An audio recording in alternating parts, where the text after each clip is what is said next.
नमस्कार, मैं राहुल कुमार और आपका फिर से स्वागत है एक बार हमारे इस YouTube चैनल पे। और हम फिर से आपके सामने उपस्थित है एक नए वीडियो के साथ, जो एक हमारा फिजिक्स का वीडियो रहने वाला है। फिजिक्स में हम लोग देखने वाले हैं एक बहुत ही शानदार क्वेश्चन, जो कि आपको हमेशा आपको कहीं ना कहीं देखने को मिलता है। ठीक है, काफी ट्रेंडिंग क्वेश्चन है ना। तो क्वेश्चन ये है हमारा कि अवतल दर्पण में हमें सिद्ध करके दिखाना है F बराबर R/2, या इसी क्वेश्चन को एक और तरीके से पूछा जा सकता है कि R बराबर 2F। ठीक है, हालांकि दोनों का मतलब एक ही होता है, लेकिन कभी कभी क्या होता है कि क्वेश्चन को मतलब कि ये F बराबर R/2 ना पूछ के R बराबर 2F पूछ दिया जाता है। ठीक है ना, तो इसको हम देखने का समझने का प्रयास करेंगे, है ना। तो सबसे पहले तो ये अवतल दर्पण की बात कर रहा है, तो क्वेश्चन जो है अवतल दर्पण के बारे में बात कर रहा है। तो हम लोग क्या करते हैं, एक अवतल दर्पण लेते हैं। तो चलिए, हमने एक अवतल दर्पण ले लिया जिसका नाम है M'। ठीक है, अब इस अवतल दर्पण को हमने लिया, इसके बाद हमने क्या किया कि ए भी एक किरण जो कि अनंत से आ रही है। अब हमें पता है कि जो भी किरणें अनंत से आती है वो मुख्य अक्ष के समांतर होती है। तो जो भी किरणें अनंत से आ रही है ना, जो ये ए भी एक किरण है जो कि अनंत से आ रही है, तो अनंत क्या है, तो अनंत से आ रही है तो ये मुख्य अक्ष के समांतर आएंगी, यानी कि पीसी के समांतर। पीसी जो है, हालांकि ये हमें कह सकते हैं कि हमारा क्या है, मुख्य अक्ष है ना। तो इसके समांतर आ रहा है ना। और ये आते ही क्या मतलब कि आ रहा है, और आके कहा M' जो अवतल दर्पण है उसके एक बिंदु B पे टकरा रहा है। कहाँ टकरा रहा है, B पे।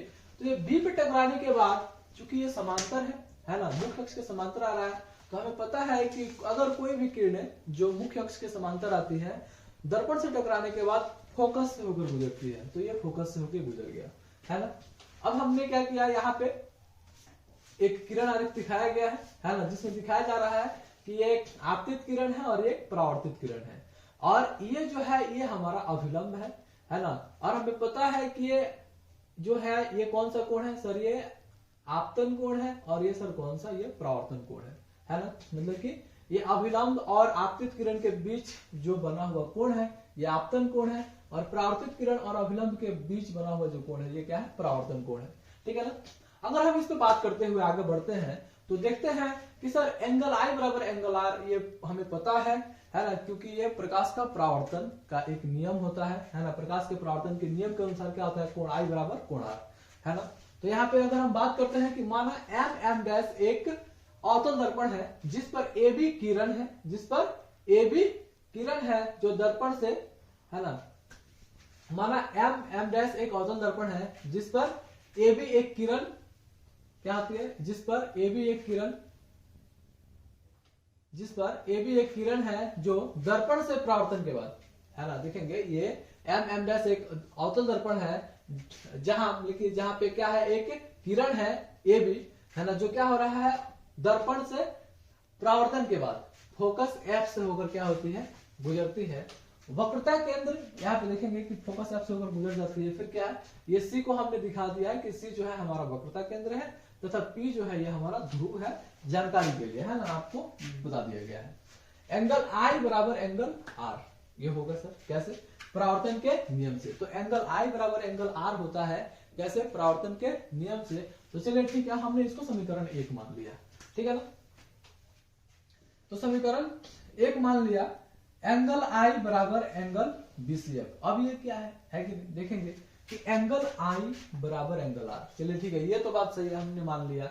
लेकिन एंगल I बराबर एंगल I ये होगा कैसे, तो अंतः एकांतर कोण से, है ना। एंगल I बराबर एंगल I क्या हो जाएगा, अंतः एकांतर कोण से। इसी को हमने एंगल I बराबर एंगल I न लिख के हमने लिख दिया है BCF लिख दिया। हमने क्या लिख दिया, इसको BCF लिख दिया सर, BCF अंतः एकांतर कोण से।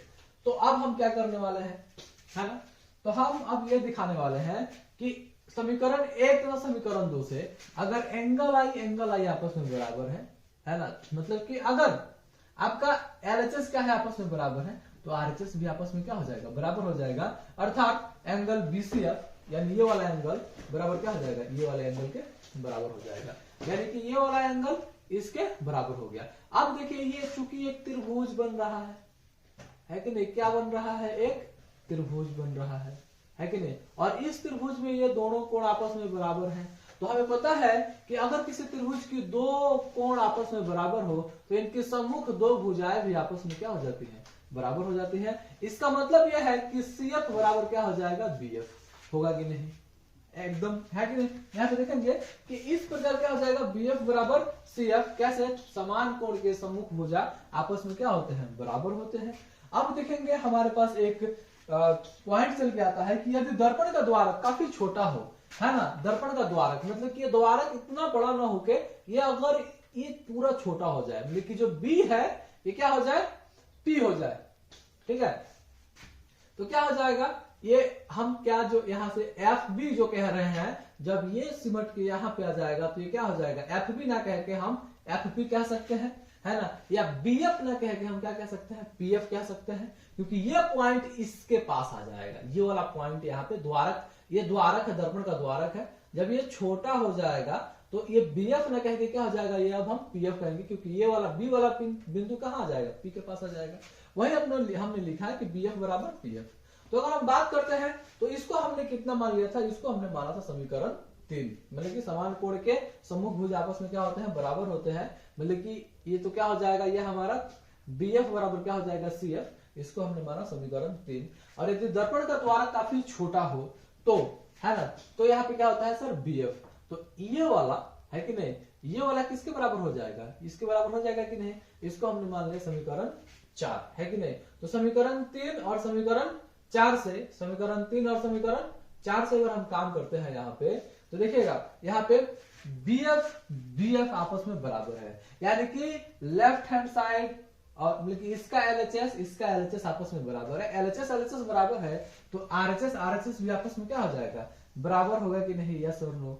तो मतलब कि यहाँ पे LHS आपस में बराबर है तो RHS भी क्या हो जाएगा, आपस में बराबर हो जाएगा। इट मीन्स CF बराबर क्या हो जाएगा, PF हो जाएगा। तो जब CF बराबर सर PF हो जाएगा, मतलब कि CF बराबर क्या हो जाएगा, PF हो जाएगा, CF बराबर PF। अब देखिएगा CF बराबर PF हो गया, है ना।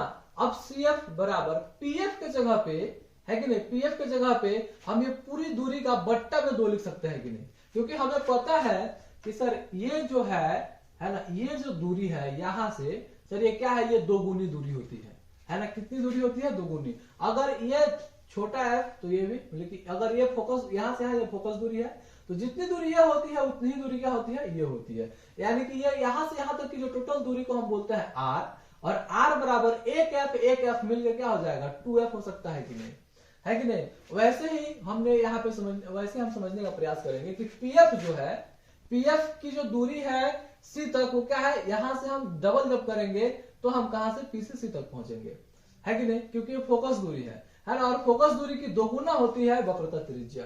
याद रखिएगा कि फोकस दूरी की 2 गुनी होती है वक्रता त्रिज्या, है ना, फोकस दूरी की 2 गुनी होती है वक्रता त्रिज्या। यानी कि हम जो ये दूरी ले रहे हैं, ये क्या है, ये टोटल दूरी की क्या है, ये आधी दूरी है कि नहीं। यानी कि PF का जो मान है वो PC का क्या है, आधा है, PC का क्या है, आधा है। PF का जो मान है वो PC का क्या है, आधा है। या ऐसे भी कह सकते हैं कि CF का जो मान है ये टोटल PC का क्या है, आधा है ना। तो PF का जो मान है वो PC का क्या है, आधा है, तो PC/2। और PC यहाँ पे क्या है, तो PC यहाँ पे सर वक्रता त्रिज्या है। क्या है, वक्रता त्रिज्या। PC क्या है यहाँ पे, वक्रता त्रिज्या, मतलब सेंटर ऑफ कर्वेचर है। तो हम इसके लिए PC के लिए क्या लिख सकते हैं, R लिख सकते हैं, और R बट्टा क्या लिख देंगे, 2, है कि नहीं। तो CF हमारा जो क्या है, ये है F मतलब फोकस, है कि नहीं, मतलब फोकल लेंथ बोलते हैं उसको, है ना। तो ये F जो है ये हमारा क्या है, फोकस दूरी, मतलब कि वो जो CF है, CF क्या है, ये फोकस दूरी F, और PC क्या है, R, और हम इसके लिए क्या लिख सकते हैं, R/2। या अगर हम इसी को चाहें तो R के लिए R यहाँ पे लिख देंगे, और ये भागा में उधर जाएगा, हो जाएगा गुना, तो R बराबर 2F। बताइए, देखिए हो गया प्रूफ, है कि नहीं। तो इस तरीके से हम क्या कर सकते हैं, अवतल दर्पण में हम F बराबर R/2 या R बराबर 2F हम आराम से इसको क्या कर सकते हैं, सिद्ध कर सकते हैं, बहुत ही आसान तरीके से, है ना। वीडियो में अंत तक बने रहने के लिए बहुत बहुत धन्यवाद। अगर आप इस चैनल पे नए हैं तो चैनल को सब्सक्राइब कीजिए, वीडियो को लाइक कीजिए और अपने दोस्तों के साथ इस वीडियो को शेयर करना ना भूलें। Thank you.